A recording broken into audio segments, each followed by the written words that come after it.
It's not that expensive if you budget for it.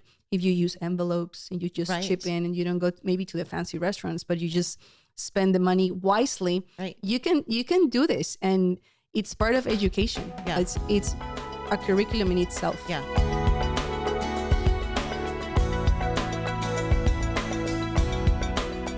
It's so fun road schooling because you get to experience life in a whole new way. You know, we have driven so much of the map with our kids and not just looked at it in a book. We've gotten to go visit places that we had only ever seen pictures of, and you know, myself included. And there's something so incredible about walking the National Mall in Washington, D.C. and going to different monuments and seeing the Grand Canyon. I mean, the Grand Canyon and Mount Rushmore, I think, were the two things that I had seen pictures of them my whole life. And there's no way to even comprehend how magnificent they are until you're standing in front of them. I agree. And just to see God's creativity is amazing. Even with Mount Rushmore, that man could create something so incredible, you know, and it for me, I think it's really given me a whole new appreciation for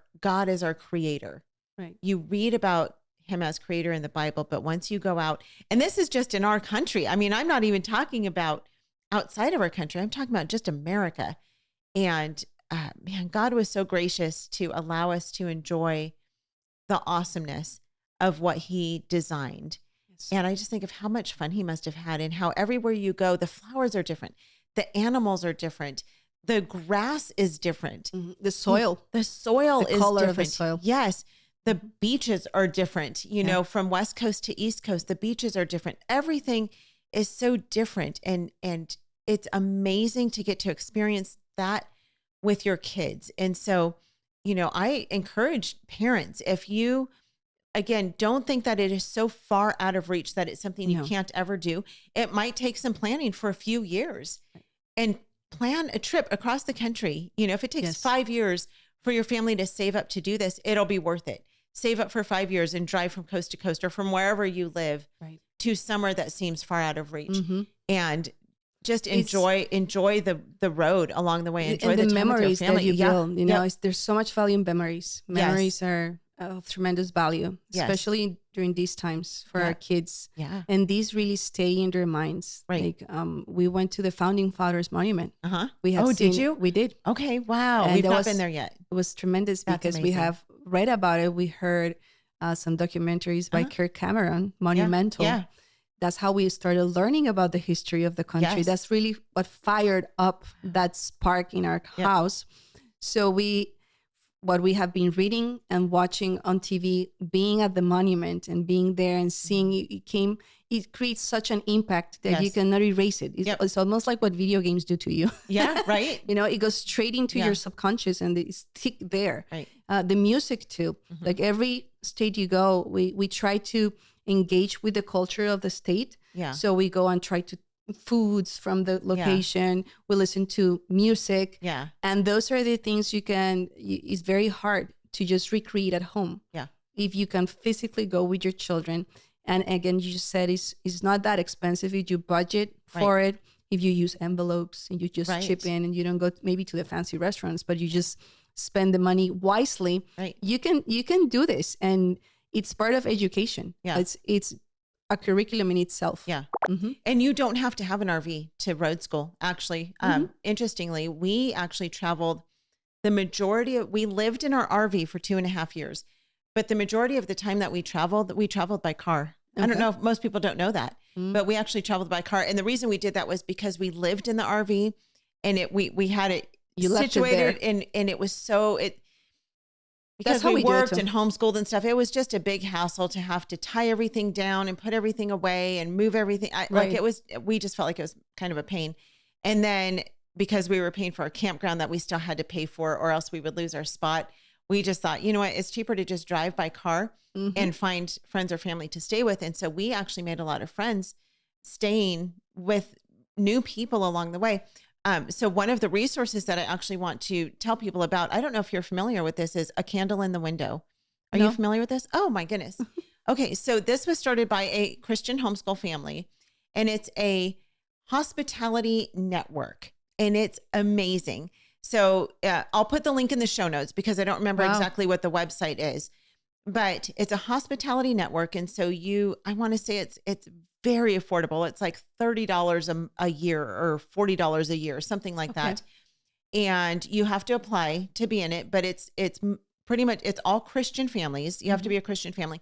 You don't have to be a homeschool family, but you do have to be a Christian family because they even ask, what church you're affiliated with and things like that. And once you're in the network, it's just kind of a hospitality swap. And so you open your home up either for overnight stays or for what they call conversational dinners. Mm-hmm. And so maybe if you don't have accommodations for people to stay in your home, you'd be willing to have them in your home and just make them a dinner.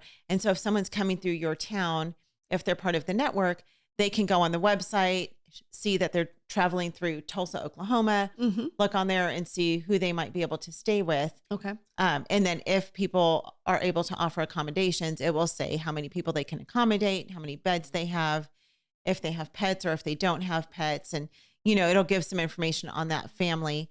And so you can contact that family through the network and say, hey, we're coming to your town. And so we've done this twice now, actually.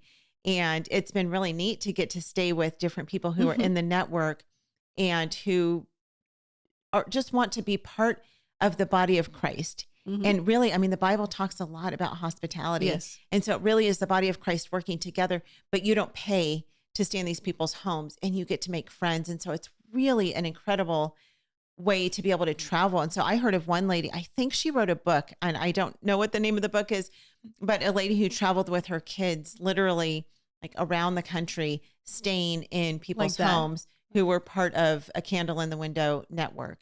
And so you can do it. Yeah. So you can do it and you can find ways to make it very inexpensive.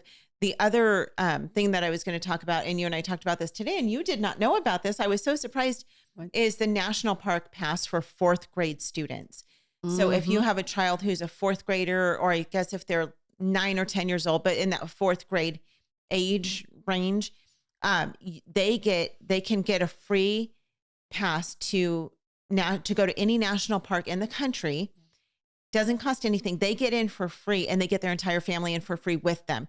Because some national parks cost a lot of money to get into. Some of them, the bigger ones, it could cost, $25 just to get in.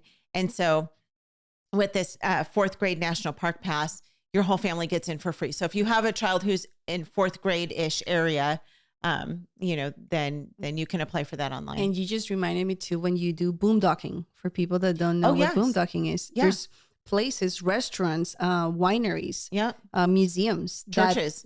They open their spaces to boondock. And for those who don't know, is you stay there for a night for free, and you get to experience their location. We have done that so many times, and by that we have gone to see how wine is processed, and we have gone to get some pecans in Georgia, for example. And so it's very doable. She means pecans. Pecans. I'm sorry. Or as some Hispanic. in Georgia might say Pecans. pecans, but it's not pecans, all y'alls. It's pecans. Pecans. Sorry about that. Thank you. Wait, how did you say it? Because that was really cute. Pecans? Pecans? I don't remember. I think you said pecans. Okay. You'll pecans. Listen to the recordings. I'm sorry. No, I love it. I'm not from here. I love your accent. Try to do my best. So the boondocking, it's a really good way to do this road schooling thing and travel. You don't have to pay for a hotel stay. Right. You also pay like for a yearly membership, and you get access to some of these resources. Yeah. We went to one that does oils, like sunflower oil, olive oil. Oh, so we got like a mini tour of how oil gets processed. Wow. And they allowed us to stay there for the night. So it's a different lifestyle. So it's another layer of homeschooling. It's another level, I will say, that you should experience if you can, or at least plan for it. Yeah. And as homeschoolers, we have the opportunity to travel oftentimes in the off season when the rest of the world is in school and working. And so that is another advantage to homeschooling, is that we have freedom. If that you're able to do that with your job. We have the freedom to pick up and go whenever it works best for us. Yes. It does play into your advantage, because sometimes you go to parks and they're empty. So you get to experience it faster and to yourself basically many times than when everybody's on vacations and it's long lines. Homeschool Insights is sponsored by CTC Math. If you're looking for a great online math program, visit ctcmath.com and try it for free. For more great homeschool inspiration and resources, listen to the Schoolhouse Rocked podcast every Monday, Wednesday, and Thursday.